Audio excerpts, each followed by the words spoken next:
부산에서는 38명이 코로나19 양성 판정을 받았습니다. 사회적 거리두기가 3단계로 하향된 지난 6일부터 나흘째 30명대의 확진 규모를 보이고 있는데 이제 안정적인 상황이 됐구나. 요래 방심하면 안 되겠지. 델타 변이가 우세종으로 자리하면서 언제든지 확진자가 더 늘어날 수 있는 상황이라고 볼 수 있고 수도권의 확산세가 잠잠해지지 않아서 긴장의 끈을 늦출 수가 없습니다.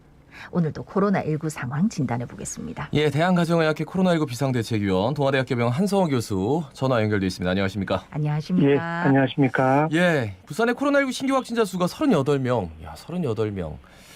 많이 줄었습니다. 부산의 코로나19 상황 진단해 주실까요? 예, 어제 38명 확진이 됐고요. 네네. 접촉자는 25명, 감염을 알지 못한 불명한 사례가 13명으로 아직까지 감염은 불명 사례가 조금 높은 편입니다. 집단 감염이 발생했던 검정규 교회 관련 접촉자 5명이 격리 중에 확진이 됐고요. 부산 진구에 있는 부동산 사업체에서 추가로 이어진 감염이 총 52명으로 늘어났습니다. 네. 부산 지역은 확실히 안정적인 추세를 가지고 있는데요.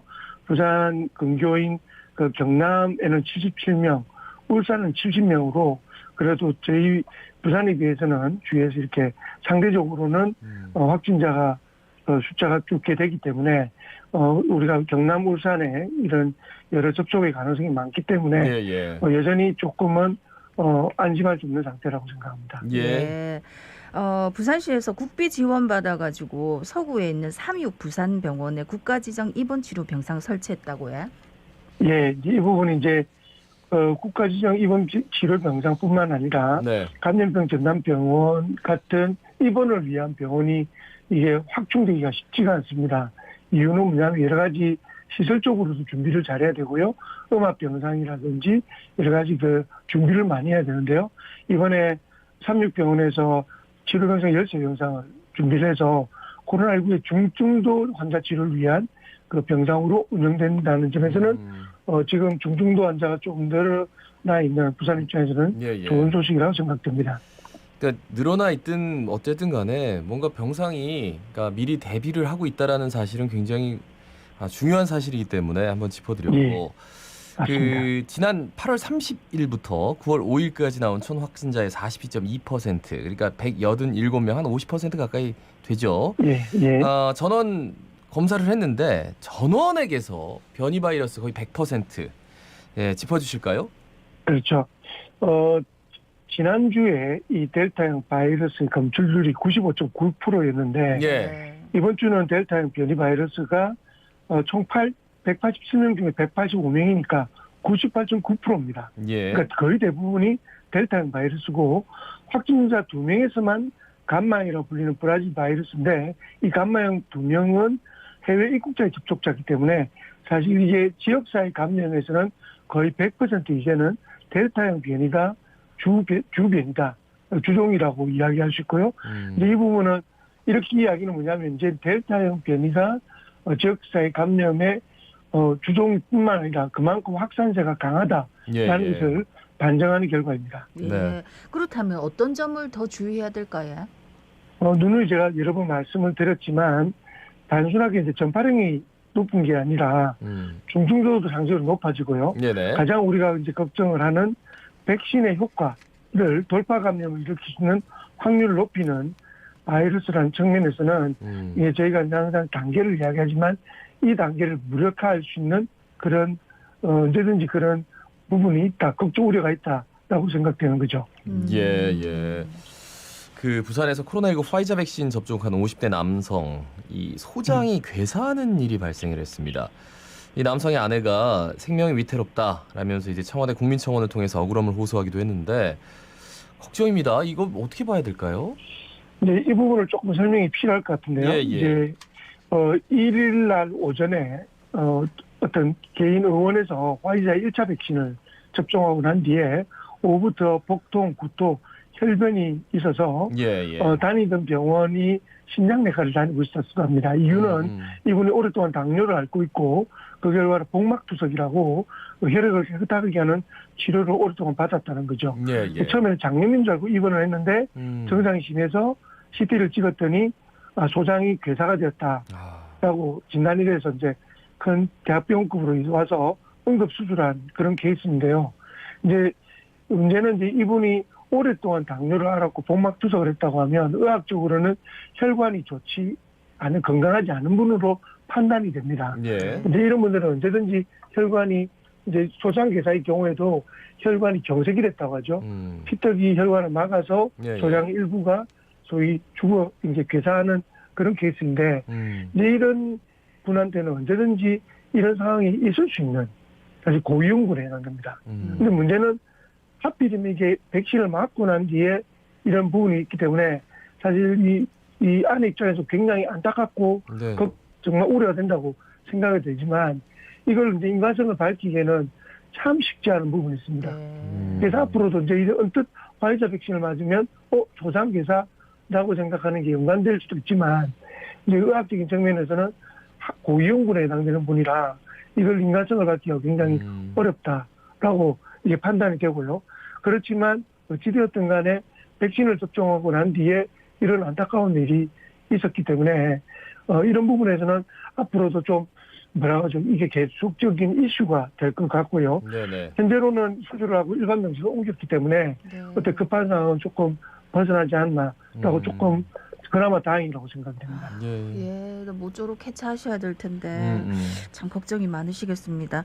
맞습니다. 예, 근데 이제 부산의 코로나19 감소세는 사실은 좀 뚜렷하다 이렇게 이제 다행스럽다 이렇게 얘기할 수 있는데, 근데 추석을 앞두고 있어가지고 수도권이 지금 도무지 줄어들 기미가 안 보인다 아닙니까? 이러면은 또 추석 때 서울에서도 오시고 이렇게 하는 것에 대한 불안감이 좀 큰데 어떻게 보십니까?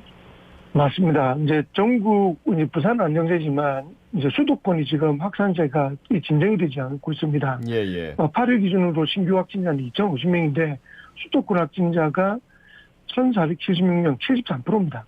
역대 최대를 계속 찍고 있습니다. 근데 이 문제는, 이 추석 연휴 때 동안에, 이제 우리 부산에 있는 분도 서울로 갈 수가 있고, 또는 수도권에 있는, 부산으로 이렇게, 추석 연휴를 맞이해서 내려오신 분들이 워낙 많을 건데 네네. 그렇게 되면 유입은 현실적으로 막을 수 없다라고 생각을 하고요. 최근에 그 이동 자제를 권고를 했지만 예. 지금도 추석 연휴 때 그 우리가 비경하게 되는 열차나 또는 비행기표를 계속 판매를 하고 있지 않습니까? 예. 거의 이제 이 굉장히 이 오실 분들이 많을 거라는 거죠. 그렇다면 추석 연휴가 끝나고 난 1-2주 뒤에는 아마 수도권 유입을 통해서 그러지 않기를 바라지만 유입을 통해서 부산의 확산세가 또 증가될 수 있다라고 조심스럽게 또 예측이 되어 봅니다. 사람들이 모이고 이동을 하고 이게 그럴 때마다 늘 굉장히 많은 숫자가 갑자기 확진자가 늘어서 걱정을 했는데 이제 추석이 다가오니까 당연히 이런 걱정할 수 있죠.